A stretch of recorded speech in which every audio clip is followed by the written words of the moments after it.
I think it's like 100x. I think it's like 100 times. Well, for you, it's very interesting because you're a guy that's just come into this just a few years ago, 4 years ago. You know, so you were already a man in his 30s and all this happened and then boom, you become famous. So you've got a good perspective on it. No. You know, I think for people looking at it on the outside, like, I don't think any of us could understand what it'd be like to be Drake. You know, I've heard that Drake has parties at his house. I know a dude who lives near Drake, and he complains about the fucking parties. And I guess parties are so crazy that the neighbor complains, so Drake bought his house. Drake's like, fuck it, I'll just buy your house, man. Yeah. He has girls, they meet at one place, then they get in a bus, and then the bus comes to Drake's house. Yeah. No, I mean, he's got it. Yeah, he definitely has it on another level. He's super balling. He's sure. super balling, Yeah. you know? You know me, I'm fucking saddled down. I'm married. I got kids. I got daughters too, dude. I see all this stuff. I have to watch from afar and go, wow, look at this action. Look at all this craziness happening. Look at this wild life. Just a completely different kind of life. But to be a guy like you, it's very interesting because not only are you famous, you're famous in a really confusing way. Mm-hmm. You're famous just for being a baller. Like 100%. Like, that's kind of crazy, right? You didn't write a book. You're not in any movies. You don't sing any songs. You're not telling jokes. You're just balling out of control. You're balling so hard that you've become famous. You're way more famous than me.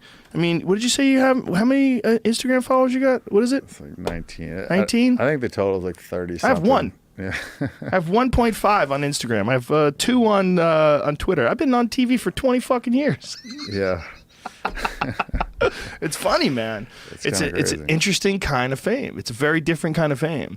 Yeah, I mean, I remember when it kind of hit me because I was in Cannes and I was over there, and this is France. I mean, they don't even speak English a lot of these places, and I mean, I think, what was it? I fucked 16 girls in 12 days, and I remember because I fucked a girl without talking to her. And that was when I knew I made it. Yeah, because she didn't speak English, and I also I just kind of wanted to just see if I could do it. You know, I just wanted to see if I could actually have sex with a girl without speaking to her at all. It was kind of awkward because there was times when I wanted to say something or there was a question asked or whatever, or it was in the middle of sex. Normally I'll say, talk dirty or something, but I made a point to be a fucking mute, right? And I actually pulled it off, and I was like, wow, this shit is real, you know? And wow. And the time that I really saw it, it was I was in Canada, but it was before the no talking thing. I was at some restaurant, and Ron Perlman's manager came over to me, and Ron Perlman, the actor. Yeah. What's he in? Sons of Anarchy. Yeah, Hellboy. And Hellboy. Okay. He's done some real shit. You know, he's like a real dude. Yeah. So he come over and he's telling me about this new movie that he wants to do, and there's there's a dad and there's a son, or grandfather, son, and a dad, and they're all in the military in different wars, and he was talking to me about maybe playing the son, and we're having and I was interested in it. Because I'd done a little bit of acting up until then, and so I was trying to check it out. And so I remember it was every 30 seconds or a minute somebody would come up and ask me for a picture.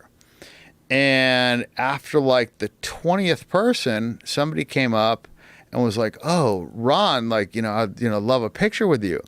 And I'll never forget it. I'll never forget it for the rest of my life. He stood up and he goes, "Oh, you want a picture with me? Who the fuck am I? You sure you don't want a picture with this guy?" And he was kidding. But I was just wow, this is so fucking crazy. Now here's a guy that's a super successful actor who's been in big TV series. And all these people are asking to take a picture with me. And I was just wow, this is so fucked.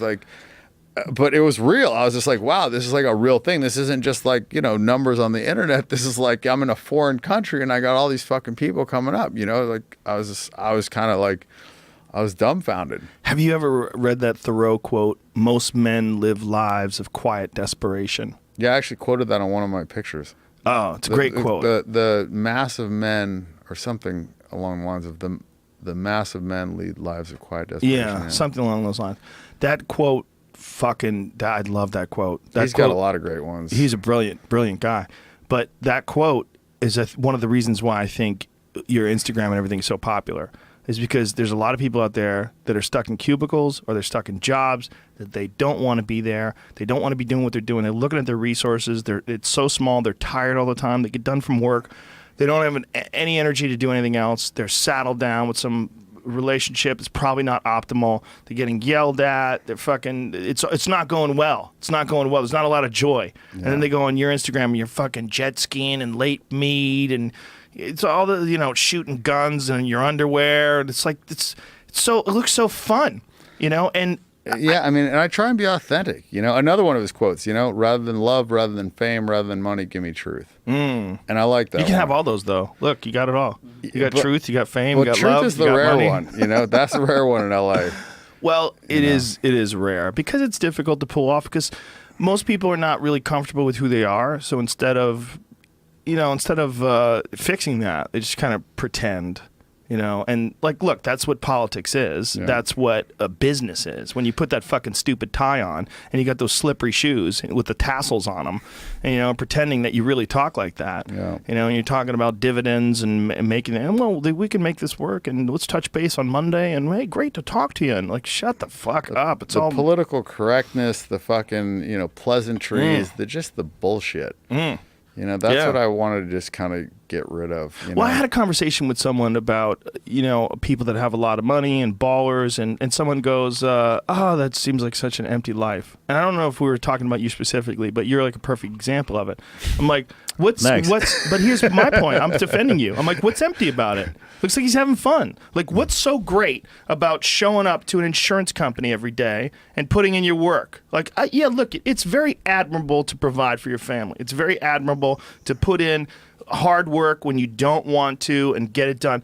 But there's nothing wrong with figuring out a way to not do that either. Just because you got stuck in some sort of a weird situation where you have to fucking grind it out at some lumberyard every day doesn't mean that a guy like you who's just got some crazy life that he's living where he figured out a way to make a bunch of money gambling poker, playing card games, it's not necessarily a bad thing. Like, I look at all your shit, I don't see any victims. I don't see anything wrong. I see you having a bunch of fun, and I see a bunch of girls that are laughing. They seem to be having a bunch of fun. You're flying to Italy. You're doing all this crazy shit. I don't see anything wrong. But yet people get mad and people hate. And when I have conversations with people, I'm like, what is shallow about all these experiences? Like, what is so awful?